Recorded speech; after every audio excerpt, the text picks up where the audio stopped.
It's now time for our creature presentation. Creature. Coming straight from your weave nest. He's the one. The king of schizophrenic and never sane. Who can't get this from the void? The sensation of your screen. The channel that makes you... Say it with him, folks.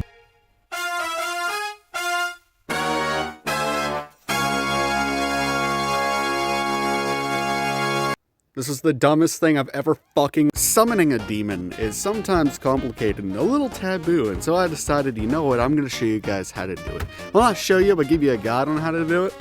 This has been proven and, does actually work. Now, I'm recording this outside, which is why you might hear things in the background. And the reason for this is because I want my neighbors to hear the things I'm saying. I do not like my neighbors. I hate them. I hate them so much, you have no idea how much I fucking hate them. So, ladies and gentlemen, today, I, Toll Warden, yes, the Hollow Knight, once upon a time the Hollow Knight YouTuber, will now be teaching you how to summon a demon in your own home. I want that dog shot. I'm just kidding. That is an annoying fucking dog, though. It doesn't stop barking all the day, all the night. Anyways, so, how to summon a demon. You're going to need a lot of ritual supplies, but you're going to need a lot of stuff. I recommend, first of all, gathering up at least 6 candles. We're going to get into the whole, number 6 thing here in a minute. That whole 666, that's propaganda. However, you do need 6 candles, and they can be... It depends on the type of demon you want to summon. If you're summoning a demon of lust, you will need probably pink candles, and then envy is purple. Sorry, I'm trying to get through all of... No, sloth is purple. Lust is pink. Gluttony is yellow. Wrath is orange. Pride is red. Greed is green. Is there one I'm missing? Is there one I'm missing? Is that all 7 of them? I might be missing one. God, can that dog just shut the fuck up? Anyways, so, once you have gathered all those candles, they have to be the same color, but you can choose really any color you want. I mean, you can use white, or, well, don't use white, that banishes things. Now, you might be tempted to use the 5-sided pentacle or the reversed 5-sided pentacle. I do not recommend using these. There's a pretty good reason why.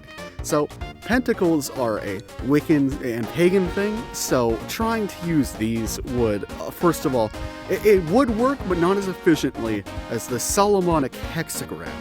The Solomonic hexagram is a lot more complicated to draw and a lot more inscription to put on, yes, but the work that you can put into it is 1,000 times better.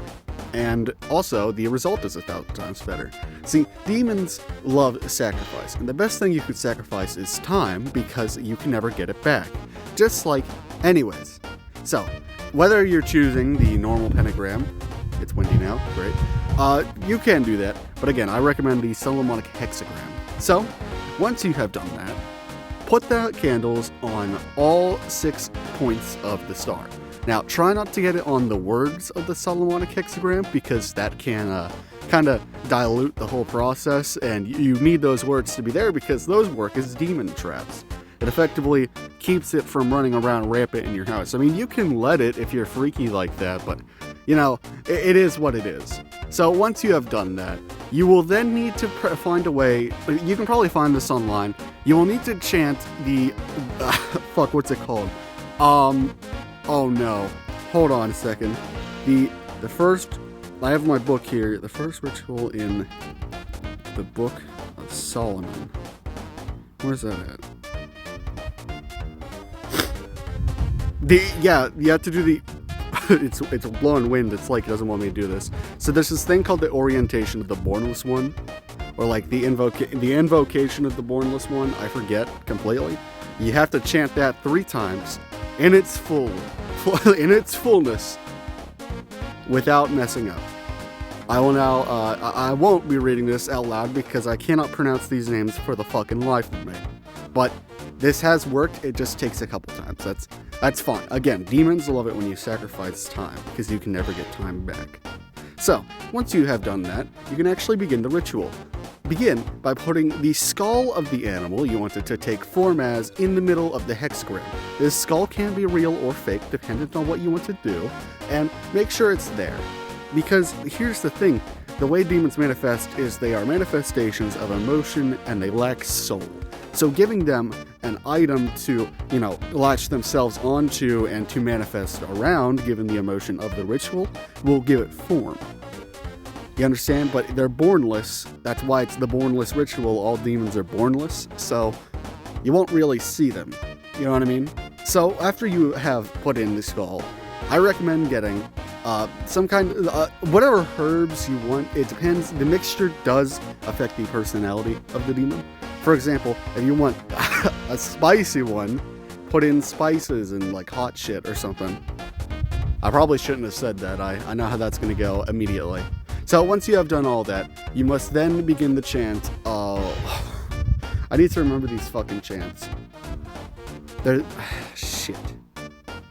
It's another bornless chant. It comes after, so if you have the magical key of Solomon, which I recommend you at least get on Amazon somewhere or something, so that way you can have it on hand. There's another ritual after the whole, like, the Wikipedia. I wouldn't call it the Wikipedia. Like the encyclopedia, that's what I'm looking for, of all the Ars Goetia. Yeah, make sure you read all of those, so that way you know what you're getting into, and then there's a ritual on how to bind them later in the second key of Solomon. I recommend reading that after that, and chanting that ritual. Do this about 7 times, 7 nights in a row, and bada bing, bada boom, you've summoned yourself a demon. Now, please join the Discord if you want to join our art competition. You can win a free Steam key or bow path to Lotus, and I'm also going to be linking Squid Shock server in the description.